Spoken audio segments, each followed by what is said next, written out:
South Africa में चला है मिया मैजिक और उन्होंने केप टाउन में झटके हैं 1-2 नहीं बल्कि 6-6 विकेट।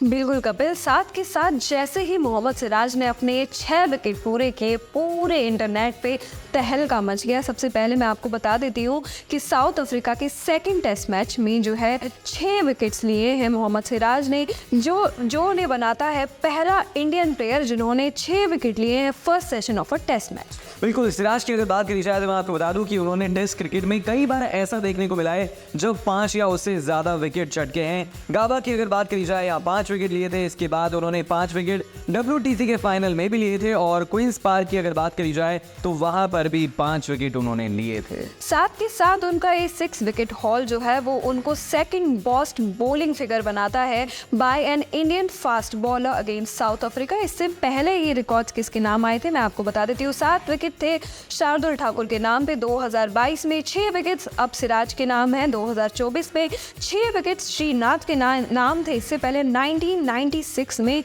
और 6 विकेट्स यही श्रीनाथ के साथ 2001 में। 1996 में ये रिकॉर्ड एक प्रसाद के नाम था 1996 में। बिल्कुल, अगर मोहम्मद सिराज की बात करी जाए थोड़ा सा पीछे चलते हैं। ऑस्ट्रेलिया के खिलाफ जो इंडिया सीरीज खेल रहा था वहाँ पर उन्होंने 5 विकेट लिए थे 73 रन देके, तब जो है वो उन्होंने पहली बार 5 विकेट लिए थे, पहला फिफर आया था और ये जो कारनामा उन्होंने किया था ब्रिस्बेन में किया था ऑस्ट्रेलिया के खिलाफ। तो अब उम्मीद जैसी की जा रही थी वैसे ही सिराज ने किया है। कपिल, ये तो इंडिया की तरफ से जो रिकॉर्ड टूटे हैं वो उनकी बात हमने करी। अगर अब हम बात करते हैं कि साउथ अफ्रीका ने कौन सा नया रिकॉर्ड तोड़ा है या बनाया है, तो 125 साल से चल रहा उनका जो रिकॉर्ड है वो टूटा है। ये उनका लोएस्ट स्कोर रहा है उनके खुद की होम ग्राउंड पे। बिल्कुल, मुझे लगता है कि जिस तरीके से साउथ अफ्रीका पहले टेस्ट में खेली थी, उम्मीद यही थी कि दूसरे टेस्ट मैच में एक तगड़ा कंपटीशन मिलेगा, लेकिन 55 रन पर जो है वो ऑल आउट हो गई। और अगर हाईएस्ट स्कोर की बात करी जाए तो उर्विका आपको क्या लगता है कि कितना हाईएस्ट स्कोर जो है वो पहली पारी में रहा होगा? पहली पारी में जो हाईएस्ट स्कोर रहा था वो रहा था वेरियन का 15 रन का, बेरिंगटन का वो 12 रन का था। साथ के साथ अगर हम इंडिया की बात करें तो यहाँ पर बॉलिंग में सिराज ने 6 विकेट्स लिए, बुमराह ने 2 विकेट्स लिए और मुकेश जी ने 2 विकेट्स लिए। बिल्कुल, और अगर बात करी जाए कृष्ण मचारी श्रीकांत की जो फॉर्मर सेलेक्टर रहे हैं और उन्होंने कैसी टीम चुनी थी जिसने वर्ल्ड कप जिताया था, तो वो जो है इससे पहले टीम इंडिया से काफ़ी नाखुश नजर आ रहे थे। वो कह रहे थे कि भाई कोई एग्रेशन नहीं दिख रहा है, कोई जीत नहीं दिख रही है। तो मुझे लगता है उर्विका की बात काफ़ी जल्दी सुन ली उनकी।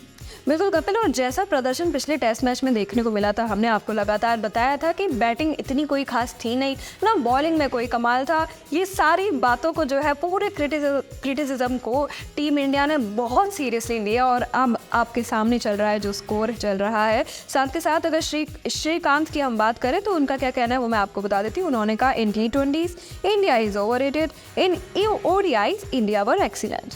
बिल्कुल, टेस्ट क्रिकेट की जहाँ तक बात है तो इसको लेकर वो बता ही चुके हैं कि देखिए हम जो है वो अगर पिछले 4-6 साल देखें, विराट कोहली की कैप्टनसी का उन्होंने जिक्र किया। उन्होंने कहा कि वो कैप्टन जो है वो एज अ बहुत ही शानदार थे, लेकिन जो अचीवमेंट था वो पास्ट में था। अब हमको आगे फ्यूचर देखना है और फ्यूचर में अगर टूर्नामेंट्स नहीं जीतेंगे तो पुरानी ग्लोरी का कोई फ़ायदा है नहीं। बिल्कुल कपिल, साथ के साथ उन्होंने जो हमने आपको पिछले वीडियोज़ में बताया था कि टीम इंडिया जो है वो काफ़ी ओवररेटेड प्लेयर्स को ले लेती है, इस बार पर भी उन्होंने रोशनी डाली। उन्होंने भी यही कहा कि टीम इंडिया को अपने ओवररेटेड स्टेटस से बाहर आने के लिए भी कुछ ना कुछ करना चाहिए।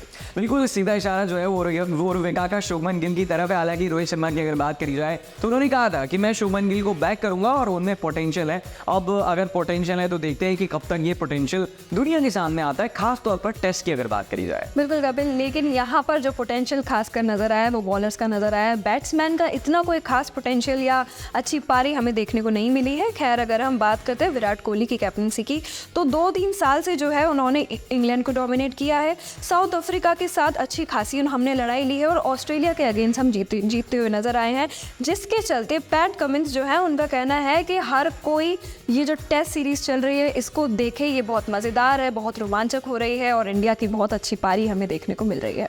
बिल्कुल, जहाँ तक बात है ऑस्ट्रेलिया की तो पैट कमिंस का जिक्र हमने इसीलिए किया है क्योंकि डेविड वार्नर जो है वो रिटायर होने जा रहे हैं और टेस्ट क्रिकेट जो है वो कहीं ना कहीं मरता हुआ दिखाई दे रहा था। लेकिन अब अगर इस तरीके के टेस्ट मैच होंगे तो मुझे लगता है कि दुनिया देखेगी और फिर मज़ा जो है वो बहुत ही ज़्यादा आने वाला है।